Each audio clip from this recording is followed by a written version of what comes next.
everybody, and welcome to another brand new episode of Topic Thunder. Here from the Top 10. I am John Roca. And I am Matt Nose. This is a show that we do each and every week for our patrons over at patreon.com/the top 10 with the number 10. There's an email address over there. They send in whatever topics, ideas, questions they have, and we just answer them as they come in. That's right. Right. I think you can start us off, Matt. So what do we got? First one comes from Tim Williams and says, "G'day, blokes. Hope you guys are dominating today." Fellas, I've heard both of you guys mentioned you watched Winning Time. I am. So what NBA story would you like to see get the Winning Time treatment? And give me a couple actors you would cast in what roles.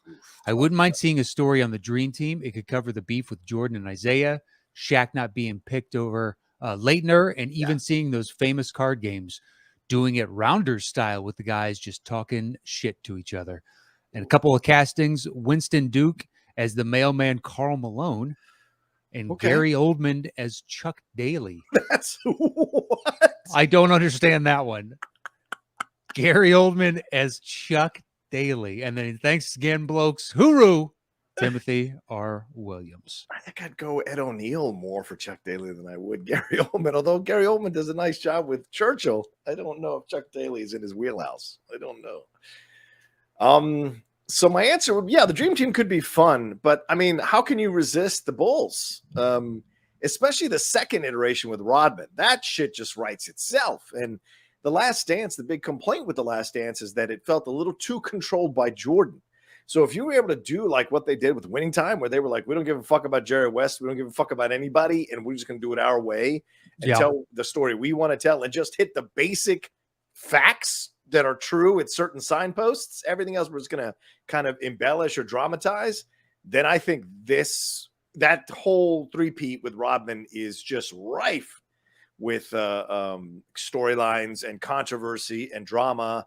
And especially if you start with Michael Jordan leaving to go play baseball. So there's a whole first episode and a half where he is down in the farm league, where he's dealing with the death of his father. Like all that stuff is there. The insinuations that he left because Stern was going to suspend him for gambling, which Simmons still won't let go of.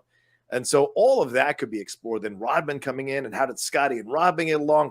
Considering Scotty had such issues with Rodman, what was that whole thing like? Then him and going to Vegas, the wrestling, Carmen Electra, Phil Jackson, and how he's able to corral everybody, and even Steve Kerr and all of that, how that plays out. So there is so much that could be explored there in that story for sure, without Jordan's interference, for fuck's sake. Well, good luck with that last part. I mean, I agree. From using his likeness and his number and his name, I don't think he can.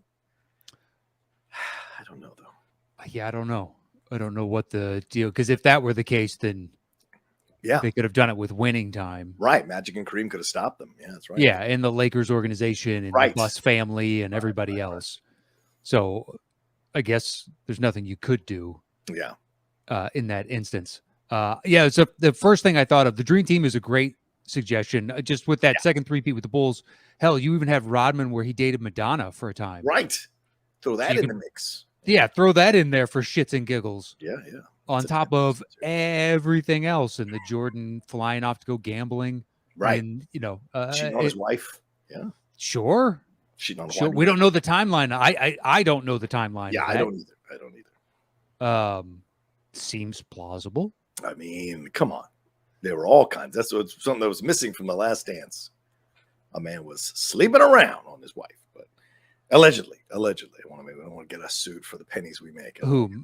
Magic? No, Jordan. Jordan was alleged. Oh, I thought you were saying, well, that's what we got in, Winning Time. We didn't see enough of that. No, we saw a lot of that. Good God Almighty. Yeah, and he wasn't married to Cookie at that point. So true. Krause. I mean, the Krause stuff. The Reinsdorf stuff. Oh my God, there's so much to explore there. Yeah. Well, I don't know how much you get into it, because it's just so easy to paint them as villains. Right. So you'd have to kind of show the other side of it. Yeah, a little bit. And the problem is do they have another side? Well, I thought Last Dance did a nice job of showing you what Reinsdorf's point of view was, and that, he didn't get enough credit for finding these guys, signing these guys, and building a team around Jordan. And I think him and Jordan just didn't get along because Reinsdorf didn't kowtow to Jordan. And so that was an issue. He built the team so that they could win titles. That doesn't mean he necessarily was genuflecting in front of Michael. And I think that's where Michael and him have issues, is that Michael needed to be kneeled to, and he was not going to bend the knee, and wanted equal amount of credit. And George's like, well, I'm on the court. It was like, you'd be on the court with nobody if it wasn't for me. So it's that balance, you know. Well, that was Krause. Krause was the GM. Sorry, Krause is who I meant, not Reinsdorf. Yeah. It's Jerry and Jerry. It gets easy to get Apologies. Reinsdorf is the owner and has the White Sox, and the common conception in Chicago is he's happy to spend on the White Sox, but the Bulls can suck it. There's a lot of truth to that, even though the Bulls have been wildly more successful. That's at true. least during their respective heydays. But that'd be a good one. I think the early 2000s Lakers. With Kobe and Shaq? Yeah, with the rise of Kobe coming in, this brash young kid, Shaq, an established guy, and he's doing movies and rap albums and all that stuff. And then, it's the revitalization of the Showtime Lakers. That would be a good one. I'd definitely be down for the Dream Team one, just to see the much ballyhooed practice that there's no footage of, where the college kids beat the Dream Teamers. Yeah. And everybody that was there claims it was the greatest game ever played. Yeah. Exactly. Yeah. Leitner and all them. But let's see. That would be a good one. The Isaiah Thomas thing, though, would only be like one episode. It wouldn't be like a persistent storyline throughout. I mean, they dealt with that pretty harshly and quickly, let the PR crisis blow over, and then just started whooping ass so people forgot. It's basically Jordan saying, it's either me or him. Make your choice. Yeah. And cool sitting it out. Yeah, exactly. If you want me, I'm there, but I'm not going to play with this guy. Yeah, exactly. And they were like, Isaiah Jordan. Isaiah probably went to Magic and Bird and said, do you have any opinion on this? Yeah. That's speculative, but I would imagine that they would have gone to the brain trust of the vets that were there. Totally. There's a number, like Dark Side of the Ring is this show that was on Vice. I don't know if you know about it, Matt, but they go, every episode was like exploring the darker side of his story in professional wrestling. And they got like some really interesting interviews, and there were some pretty unsettling stories, especially the 2-parter on Chris Benoit. That was incredible. And the NBA, if you could do that with the NBA, you'd have such, like, you'd have 10, 12 seasons of stories to tell, because you could spend a whole season on the Mavericks with Tony Braxton. That whole storyline could play out over a 6 to 8 episode season about how they blame her for single-handedly destroying what they thought was going to be a Mavericks team. I think that was going to win a title with Jason Kidd. Was it Jamal Mashburn and was it Mitch Richmond, or who was the other person? I forget who the other third person was, but like she supposedly dated each one of them, and then that became all kinds of. Oh, is it Jimmy Jackson? I think it was Jimmy Jackson. I think you're right. Jimmy Jackson. So nice pull. Seeing how she dated each of them, and like how that messed with their, and of course, and then you could play the angle of like, well, here it is, a bunch of dudes blaming a woman, so it would still work with the narrative nowadays of pushing back this idea of blaming women constantly. This could be something that could really be fun to explore. Wow. Go ahead. Yeah. Well, if you're going to do that, then there's Tony Parker in San Antonio sleeping with other players' wives. Yes. Come on. Let's explore that. I don't know if you get enough. That team was, the average NBA fan was dull. Yeah. I don't know if there's enough drama surrounding them to justify. I mean, Parker tried, though. The Weber thing with Nelson could be a whole episode. Like if you had a 2-hour episode on those things. The Weber thing with Nelson would be so fun to explain what happened there. Between them and I was thinking of another one that just kind of slipped my mind. Oh, the whole Gilbert Arenas and Javaris bringing a gun. Yeah, the gun thing. I mean, that's a whole. But yeah, if you're doing one-offs, sure. One-off. Then it turns into 30 for 30s. Yeah. Oh, I'd love to see those. Yeah, dramatized 30 for 30. Sure, there's a million stories. The Len Bias stuff. Yes. Kermit absolutely. Washington punching Rudy Tomjanovich. Yeah, right. Exactly. Just to see how much of a fallout there was with Rudy T. Yeah. You can do it. It's tough to get a full season because I want to see more winning time. It was an engaging story, but you have enough celebrity in that with Magic and Kareem. It's true. So would the Celtics from that era have as much of a pull for us? I yes, because I love basketball, but for the average fan, I don't know. I'm Yeah, curious. I think it would be fun to see that. Yeah, because like, you know, and the criticisms that they were an all-white team, even though they had Robert Parrish and DJ and Casey Jones and a number of other black players, but still there was this accusation that they were like the white saviors, but they never started an all-white starting five. That was not their best players, you know.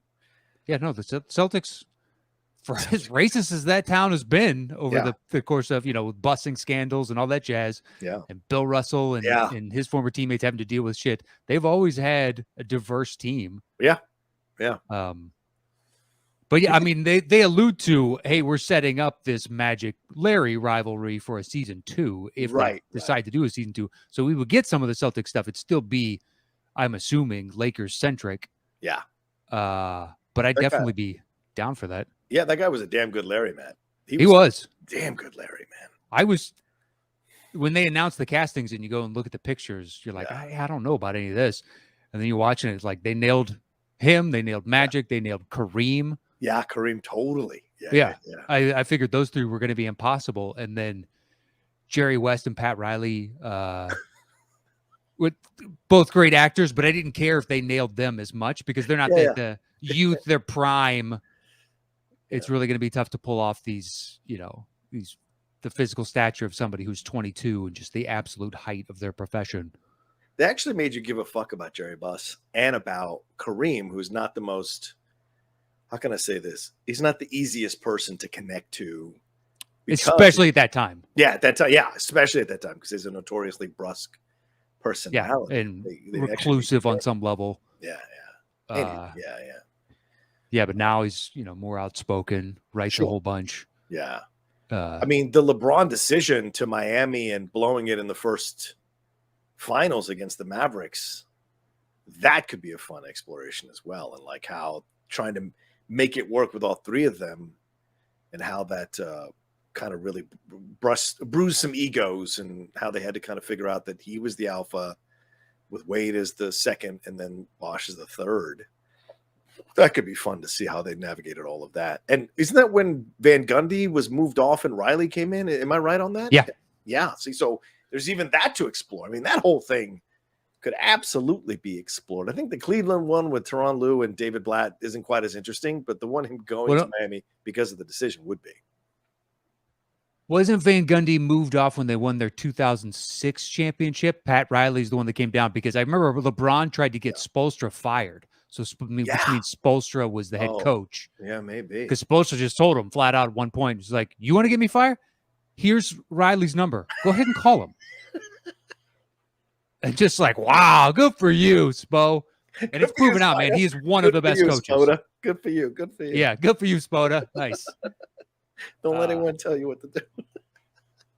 But as much as you and I and everyone else would love that, LeBron's production company would have a hand in that one. So we're not going to get the full story, fictionalized version that we got in Winning Time. We're going to get something much different.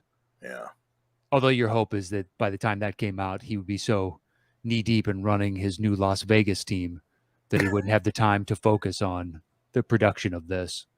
He's getting that team, by the way. Of course he is. He's LeBron. Well, he has an ownership stake in the Fenway Sports Group. Yes, he does because they own Liverpool. Yeah.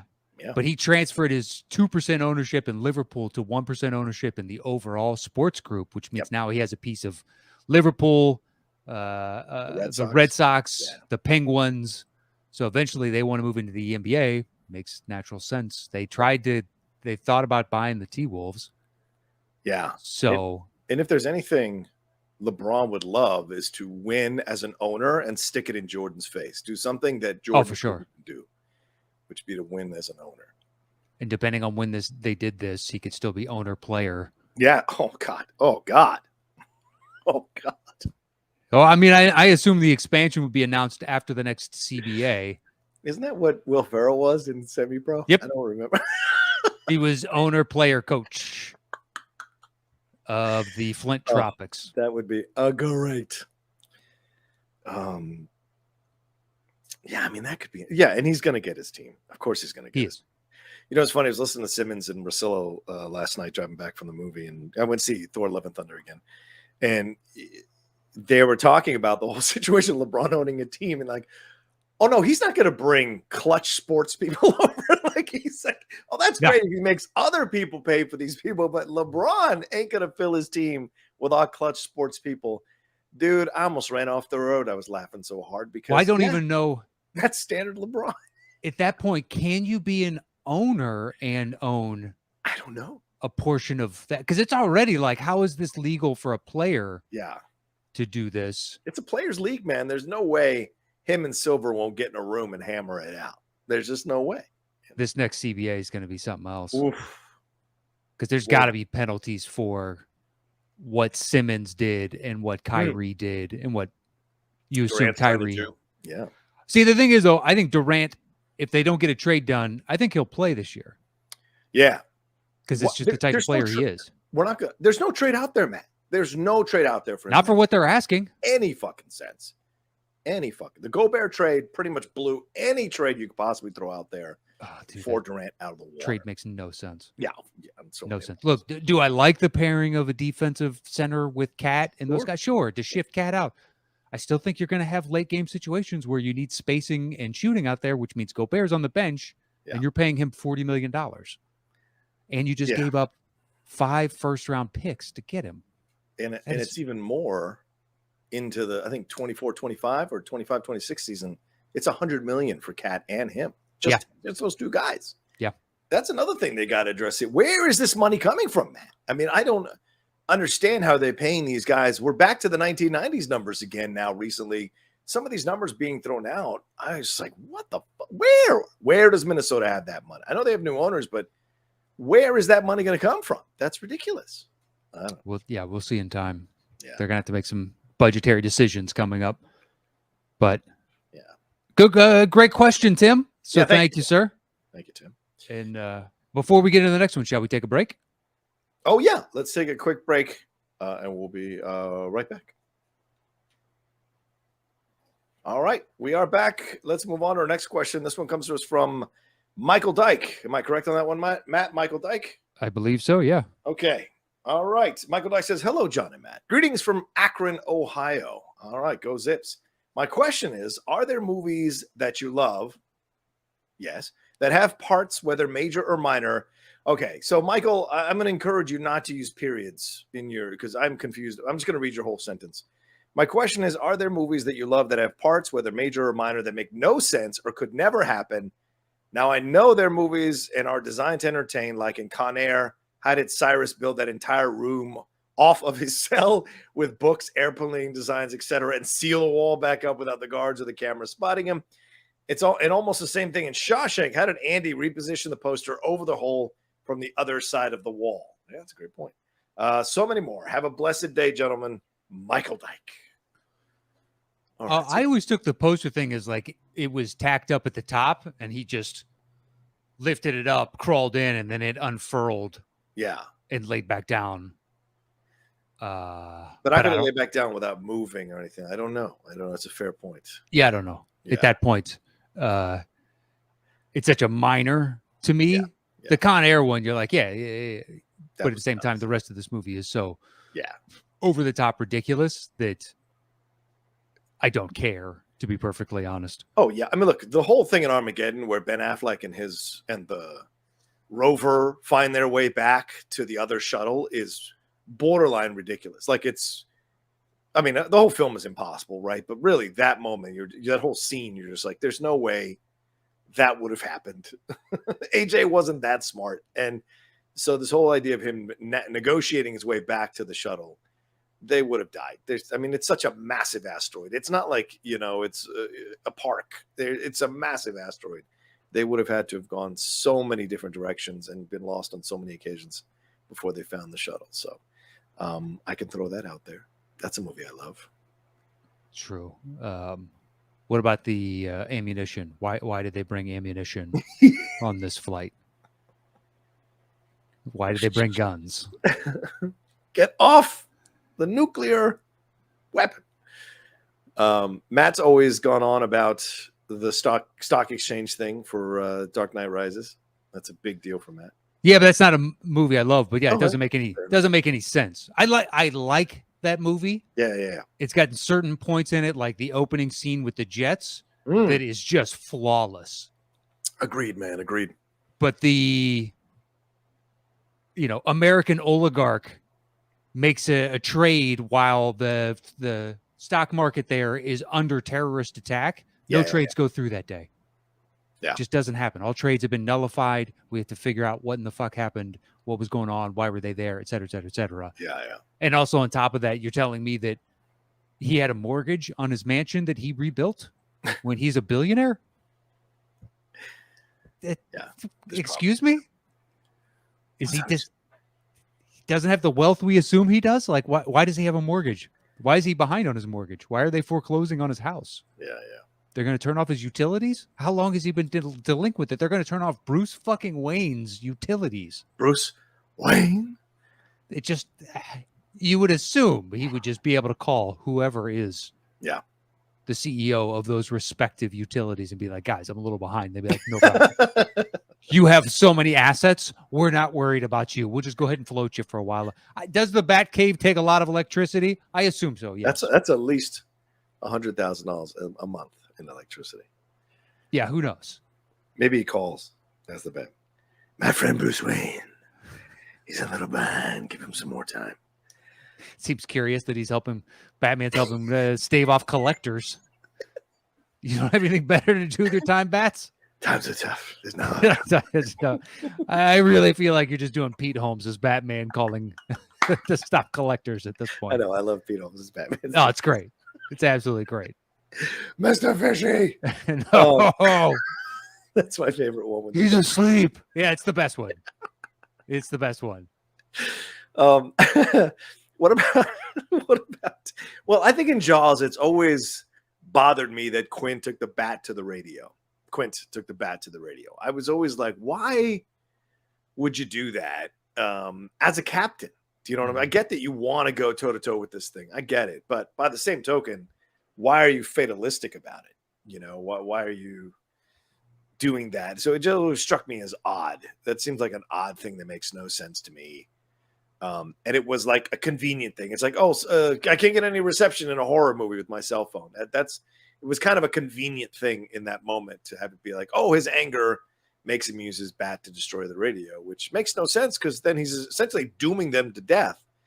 And no responsible captain would do that. And since he's been around doing it a long time, I would imagine he wouldn't do that, you know? Yeah, I guess you would just chalk it up to heat of the moment. Yeah. Type of situation. And it's almost like a crime of passion. He was out of his right mind because he just became so enraged and enthralled with getting his revenge and retribution on sharks as a whole. As a species. Yeah, just so pissed off that the sheer notion that they would exist still or come after human being. Come after him? Right. Yeah. So yeah. What about in something like Parasite? Do you find it plausible that a couple could live in the basement and steal food constantly and the family would never notice? So the one woman does work for them. Yes. But food would be like the grocery bill would be crazy to feed an extra person, a grown man. I never found it a glaring, but it's just like, I don't know. I'm trying to think of random movies where is there some sort of plot hole, but it's not a plot hole. Well, just something that, what did you say? Something you didn't like? That make no sense or could never happen. Yeah. I just think eventually you would notice, like, why are we going through so much in the way of deli meats or something? Yeah, I don't even like turkey. They seemed kind of oblivious, like rich oblivious, you know? So maybe that's why. Yeah, potentially they don't. That amount of money, I guess, would be insignificant to them. Yeah. Fair enough. That's an easy enough explanation because if you ask someone super wealthy what the cost of a gallon of milk is, they're like, I don't know, $20. And you're like, whoa. Was it Bush? Bush had no idea how much a gallon of milk cost back in the 1990s. I remember that. That was a big deal on the campaign trail. What about shit? I just had it. I lost. Oh, the Star Wars movies. Oh my god, you could just go through the most recent Star Wars movies, and there's like 500 things that don't make sense. Yeah, but I don't love those movies. Yeah. Okay. Fair. Oh, that's right. It's a movie you love. Fuck. I'm sorry. Yeah. I keep forgetting. God damn it. Let's see. All right. What about in the first three? We both agree we love those movies. Oh Is yeah. there anything that stands out and you're like, well, why does this happen? Yeah, I guess the Ewoks being able to beat up the stormtroopers. That was borderline ridiculous. Okay. I will never, ever accept that. Anybody, Sam Witwer could explain it as he loves to explain it. It still makes no fucking sense. I don't care if you want to say they're natives. I don't give a shit. That's ridiculous. This is supposed to be Vader's crew. And I get that the stormtroopers can't shoot or can't aim, but I'd be damned if they would be able to be beaten by a bunch of furry little creatures. Bullshit. So that's always bothered me, and it'll always take away from Return of the Jedi. Because I mean, when you find out that it was supposed to be Wookiees, that makes 1,000,000 times more sense. So yeah, well, we've also seen Wookiees fire blasters and stuff, but the allusion to their overall massive strength is made numerous times that he could just rip your arms off right now if he wanted to. Yeah. Chewie. So you're like, oh, okay. Yeah. I agree. Had it been, which I didn't know at the time, I didn't know until 20 years later that it was supposed to be Wookiees. Yeah. And you're like, oh, that make a lot more sense. As a kid, I didn't give a shit, but the older I get, the more I watch it. It's like, this doesn't. Yeah. And yeah, the people that do make a defense, I want to believe your defense. Yeah, right. Exactly. I want to be on your side. Yeah. That being said, this would be the equivalent of men with gunpowder coming to Neolithic, spear throwing Cro-Mags. And you're like, there's no way these Cro-Magnon men, unless they have tenfold the number of people to catch them while they have to reload. That's really the only chance you have. Right. Look something up here. You do know the terrain and whatnot, so you'd have advantages there, and you can lay traps. But how many fucking traps can you lay before it doesn't really matter anymore? And they're walking around with those mini AT-ATs, and they've got blasters, and they got speeder bikes, and they've got bases and grenades, and you have clubs, like literal clubs. I don't believe that you can do this. Yeah, agreed. Like the only reason they haven't exterminated you yet is because they don't feel you're a threat. Here's some ones that are on a website here. Number one is Titanic. There's no way Rose doesn't make room for Jack on the fucking headboard. Yeah, I get it. And I saw, was it Graham Norton, where DiCaprio was on, and he asked him about it, which I think was hilarious, right? And Jack and Leonardo. Sure. That's the way the movie went. He didn't even want to, he was very political about it, which I thought was great. But yeah, I mean, that's a scene that makes no sense. How about the crane kick in Karate Kid? Yeah, like, I mean, he doesn't see that coming. Homie is like literally telegraphing what he's going to do. Well, isn't the crane kick illegal? Because it's a kick to the face, and you're not supposed to take shots to the face. Yeah, exactly. Yeah. Which I didn't realize until someone pointed out to me when I was an adult. Like, I didn't care when I saw it in the theater. I thought it was amazing. I walked outside, started doing crane kicks. My friends and I all did crane kicks that summer. Loved every second of it. Didn't think about it all the years after I watched it until someone else. And in my head, it's like, maybe there's a loophole for this. Yeah. I don't know. Yeah. So I guess that would be an error that I don't give a shit about. Right. It's like, whatever. If you're going to take that out, then that detracts from the enjoyment of the movie. That doesn't detract from, just make a slight rule change. We're good to go. Yeah. I like this one where Buzz Lightyear freezes. If he doesn't know he's a toy, why does he? If he doesn't think he's a toy, why does he freeze with the rest of the toys when Andy's in the room? And I remember someone pointed that out to me one time, and I was like, "Oh, motherfucker! I never even thought of that. That was genius." To point that is genius. Right. It's so glaringly obvious, and yet you didn't think of it in the slightest. Yeah. Oh man, Anything any others on else? that Any list? other ones? I don't know. Marty McFly, Future Life. Why don't his parents recognize him as the mysterious kid from high school when he's born, like when he becomes a teenager? Great question, but it's Yeah. also through the veil of time. I don't know, but that would be such a significant event for both of them that you Both would of think them. they would remember. Absolutely. So much so that wouldn't Marty look at, George look at Lorraine and be like, "Did you fuck him? Because he looks right. an awful lot like the dude we met in high school, even though the timeline of that doesn't exactly match. Did you fuck him?" I want a DNA. I want a DNA.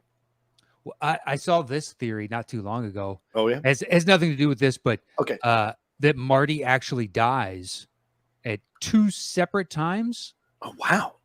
I can only remember one they show as an example where where he's they're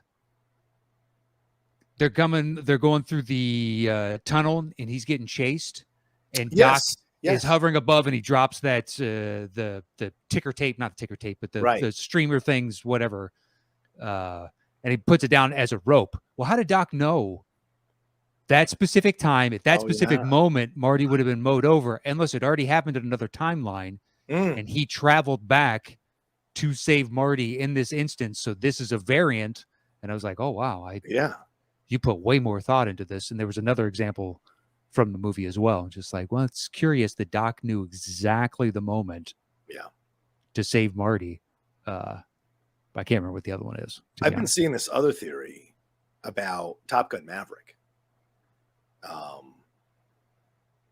That he supposedly dies in the opening and that everything else after that is a dream. Like when he's flying that jet?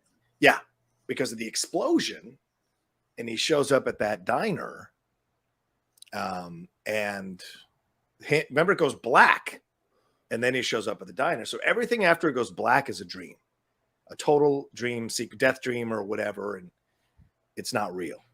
And that's his last thoughts in his mind. He goes through this whole movie as the last thoughts in his mind before the ending of the film. Which I was like, that actually works. In my mind, that actually works. You can make a case for that very strongly. So I like that idea. Like everything works out. He's able to say the right thing. He leads. Yeah, he's the perfect teacher. Yep. All of it. That run, he needs to show the students and they need to do it in a certain time, and he crushes whatever the certain time is. He gets that closure with Iceman.